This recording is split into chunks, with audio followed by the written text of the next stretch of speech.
Let's ask the question, where are you from? In order to do that, we'll simply take what we already learned and make it a question. So the question is, どこから来ましたか?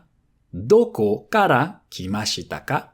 どこから来ましたか? どこ is the word for where. から来ました you already know. And the final ka makes it a question. And just like in English, this sentence can be confusing because it could literally mean, where did you just come from? Normally with the context, the person you're speaking to should understand what you mean, but note that they could reply, I just came in from the back door. I would say that どこから来ました is a rather neutral sentence. If you want to be more polite, you could say どちらからいらっしゃいましたか?どちらからいらっしゃいましたか?どちらからいらっしゃいましたか? This sentence means exactly the same thing. We just replaced a few words with more polite ones. So どこ becomes どちら, どちら. Kara stays the same, but 来ました becomes いらっしゃいました. If you've been to Japan and you went to a restaurant there, as you should, you might be familiar with all the staff shouting いらっしゃいませ, いらっしゃいませ. That's exactly the same verb, and it's the polite way to say come in. We also saw how to give your nationality with 人, and the question for that would be 何人ですか?何人ですか?何人ですか?何人ですか? If you watch anime, you probably already know that nani means what. So what nationality are you? But to be honest with you, I don't really recommend using that expression when you're asking someone directly because it sounds a little too direct to be polite.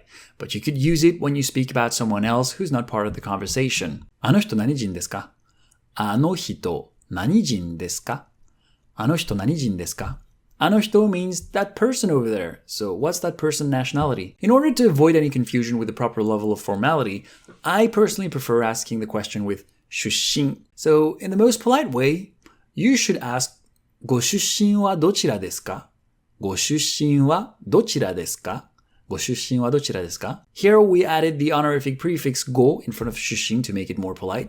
You don't use it when you talk about yourself, but you would use it to show respect to the person you're speaking with. And just like we saw with お名前は, you could definitely do the same with this sentence and simply say ご出身はご出身はご出身は and leave a silence. So let's now recap the main sentence to ask where are you from? どこから来ましたか?どちらからいらっしゃいましたか?何人ですか?ご出身はどちらですか?ご出身は? Thank you so much for watching this entire video. If you found this helpful, please let me know with a thumbs up or in the comments. And don't forget to share and subscribe for more content like this. じゃあまたね!